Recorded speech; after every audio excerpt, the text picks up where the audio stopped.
Eagleman and the Adventures of Katy Perry. Man, why do they keep doing this to me? This show was actually so fun until I sat through the final episode and oh my god, what is happening? So Hawkeye stars nobody's favorite Avenger and his only fan in the world. And I gotta say, for the first 5 episodes I was strapped in, baby. Just enjoying the ride, not overthinking it at all. It was fun seeing Kate Bishop and Hawkeye actually bond because honestly, this was the first time Hawkeye got any attention whatsoever. Like in the opening of the show, having him deal with the trauma of losing Black Widow, getting an anxiety attack during this musical number starring the Avengers from the hit video game Marvel's The Avengers was quite a strong starting point. His demons haunting him in the form of his old samurai outfit, pulling him away from his family over Christmas is a perfect setup. Can't really go wrong from here, especially since the movies always kind of use Clint as a joke, like it was just there to point out how ridiculous everything that is going down is. We never really saw much depth to the character besides maybe that one line he gave to Wanda in Age of Ultron. You are an Avenger. Yeah, it was sick seeing him clearly at his lowest in Endgame, just slashing people down, but he never really talks about his emotions, especially after Natasha's death, who's presented to us as basically his best friend and most important person in his life. So it was really great to have a show delve deeper into a somewhat wasted character. That's been the main strength of these MCU Disney Plus shows thus far, being able to flesh out characters who have had a combined screen time of approximately 10 minutes and yet we were supposed to care about them. Now with these shows we actually get to spend some time with these characters and I've been loving it so far. Although this show definitely focuses way more on Kate Bishop, who's clearly going to take over the mantle of Hawkeye. Oh, and also they got this cute dog who's cute. Yeah, that's about it. Now this show has more of the street level threat that I've been wanting to see more of from them, especially since we've been going more and more into the cosmic realm with the movies. It's honestly really fun seeing these characters beat the fuck out of the mob and their goons. Like this isn't quite the same level as Daredevil kicking major ass in the show, but it's definitely trying. They're mostly succeeding, I would say. The choreography has been pretty good and actually makes Clint look capable. Like he does kick some ass, which thank god, cause he sure as hell ain't impressing nobody standing right next to Thor, the god of thunder. Yeah, he defeated Wanda in that one scene cause he's so observant. Ooh, but I need some flashier shit, baby. Yeah, that's the stuff. But like I said, the main protagonist is clearly Kate Bishop, who is played wonderfully by Hailee Steinfeld. She really portrays the character extremely well and I can't wait to see her in more things to come. It's really fun seeing her geek out over the lamest Avenger because Hawkeye kind of fulfills the role of a Spider-Man to her. Like the whole deal with Spider-Man is that he proves anyone can be a hero under the mask. Like it was just a lucky kid who got bitten by the spider, but he wasn't destined to become a superhero unless you're Andrew Garfield's Spider-Man, which yeah, that's stupid. So Hawkeye just being a dude with some training, I guess, kind of makes him quite inspiring to the regular people on Earth. Not everyone has a $1 billion suit lying around, but everyone could take some karate classes or whatever. And that is a pretty wonderful concept to me. Having Clint and Kate in the same room really is the strength of the show to me. Their back and forth is the heart of the show and you can tell that whenever they are separated, things get a little less interesting. This show does introduce a lot of separate storylines, trying to set up multiple future projects involving Yelena, who's Black Widow's sister, Echo, this badass girl with a vengeance, and well, Kate Bishop, who is the future Hawkeye. And I was excited to see how they handle all that, since everything was kind of building up to this grand finale, with the internet speculating cameos from Spider-Man and Daredevil. Yeah guys, let's be a little realistic here, okay? If they were involved, how would we see Jack do whatever the fuck this is? Now, people have been hating on Jack ever since he was first introduced in the show.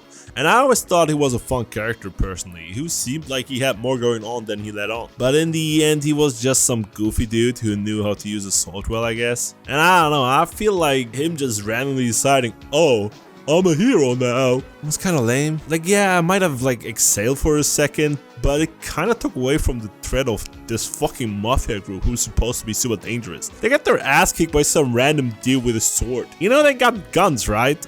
So how the fuck are the LARPers not dead? Like the LARPers were introduced very early on the show. They are this cosplay group that roleplays being a hero on a regular basis, and I thought it was kind of cute how involved they were in the show.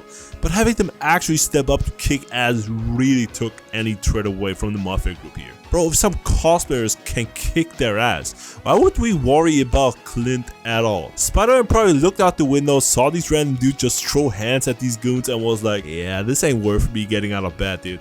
Although Clint's line here is actually a highlight for me. We're all gonna die. But let's now move over to the spoiler-filled section. So if you want to avoid spoilers, which honestly I don't even think there is so much to ruin here with spoilers, and skip to this part for my rating. Spoilers! Kingpin is in this. And I was hyped as fuck to see my boy back in action. Daredevil is one of my favorite TV shows, period. I thought Kingpin was such a menacing foe, and the possibilities of having in the proper MCU seemed endless to me. Seeing him go toe-to-toe with Spider-Man and other New York-based heroes was very exciting to me. So you can color me surprised when they just clip this dude 5 seconds into his introduction. Now, people have already pointed out that this is a one-to-one scene from the comics, so if they follow that storyline, he'll just be blinded, which is kind of an interesting dynamic, setting him up against Daredevil, who you might know as the blind dude who kicks ass. And honestly, some people didn't like the way Kingpin was written this episode, but I thought he was still very much fun to watch. I don't know, I just love this actor in the role. And he did kick some ass, until he got beaten by arrowheads, I guess, and a gun to the face.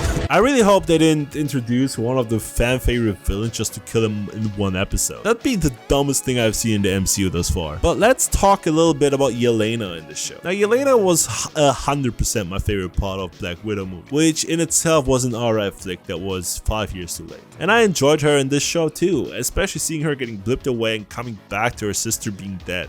Not knowing what she's missed and never having the chance to spend proper time with her sister. But her having this strong fake accent kind of takes away from the performance to me. This isn't the first fake accent in the MCU, but it didn't like it on Wanda either. Looking past that, the dynamic she had with Kate was great. They seemed like best friends the moment they met each other, which is really sweet assuming that they'll team up in the future Avengers movie. Oh, also, Sriracha slaps, so you get bonus points for that. But her main goal was killing Hawkeye, which, I don't know, man. That storyline was set up in the post-credit scene of Black Widow, and honestly, I didn't buy it. Yeah, okay, they told you he killed your sister, but I feel like she should have been way more open to actually talk to him about it, because she kind of was open to it anyway. At the end, it was solved by a "why did you say that name?" type scenario where he whistles a secret sibling note, which makes her realize, oh my god, you guys were actually friends? What?